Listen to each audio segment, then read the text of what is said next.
Hi friends, இன்றைக்கி நம்ம பாவக்காய் குழம்பு செய்ய போகிறோம். பாவக்காய் குழம்புக்கு தேவையான பொருள் நம்ம என்னென்னு பார்த்துக்கலாம். எப்படி செய்யலான்னு பார்க்கலாம் வாங்க. நம்ம அரைச்சி வச்சு தான் செய்ய போகிறோம். மிளகா, கொத்தமல்லி, ஜீரகம், மிளகு மட்டும் எடுத்துருக்கோம்.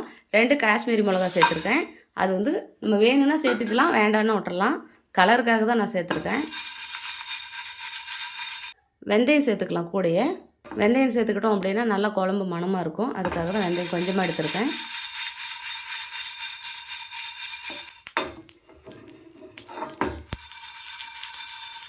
நல்லா வறுத்தாச்சு. கொஞ்சமாக அரிசி சேர்த்துக்கலாம். ஒரு அரை ஸ்பூன் தான் நான் சேர்த்துருக்கேன், அதிகமாக சேர்க்கல. பொட்டுக்கடலை சேர்த்துக்கலாம், ஆனால் பொட்டுக்கடலை சேர்த்தோன்னா வளவளப்பாக இருக்கும். அதனால் நான் பொட்டுக்கடலை சேர்க்கல. இந்த மாதிரி சேர்த்துக்கிட்டோன்னா வளவளப்புலாம் இருக்காது, நல்லா டேஸ்ட்டாகவும் இருக்கும். பாருங்க, வறுத்தாச்சு. கடாயை வச்சாச்சு. எண்ணெய் சேர்த்துக்கலாம். கடுகு உளுத்தம் பருப்பு சேர்த்துக்கலாம். கருவேப்பிலை சேர்த்துக்கலாம். பூண்டு சேர்த்துக்கலாம். நான் வந்து முழு பூண்டு இந்த மாதிரி உரித்து வச்சுருக்கேன், சின்ன சின்னதாக. பூண்டு சேர்த்துக்கலாம்.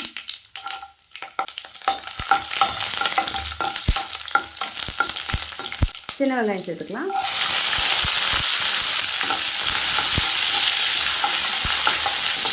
நல்லா வதங்கிட்டேன்.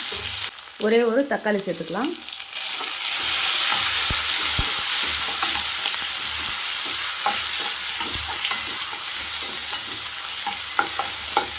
மஞ்சள் சேர்த்துக்கலாம்.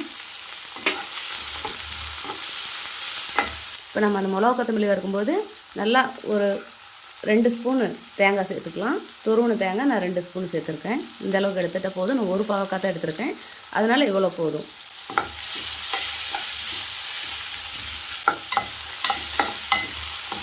நான் பாவக்காயை நல்லா ஒரு அரை வேக்காடு வேக விட்டு எடுத்து வச்சுருக்கேன். பாருங்கள், இந்த மாதிரி இருக்கணும்.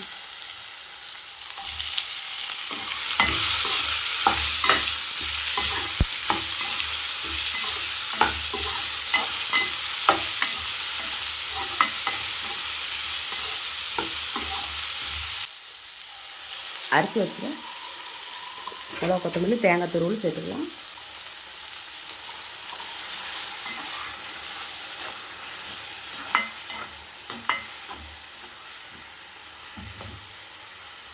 இது கூட நல்லா ஒரு லெமன் சைஸ் அளவு புளி கரைசல் சேர்த்துக்கலாம்.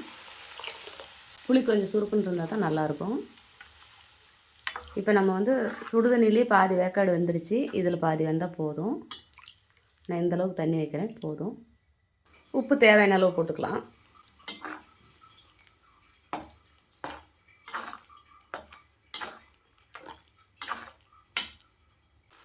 நல்லா சூப்பராக பாருங்கள், நல்லா பாவக்காய் கிரேவி எப்படி ரெடி ஆகிருக்குன்னு பாருங்கள். இப்படி எண்ணெய் பிரிஞ்சு வரணும். சூப்பரான சுவையான பாவக்காய் கிரேவி ரெடி ஆயிடுச்சு.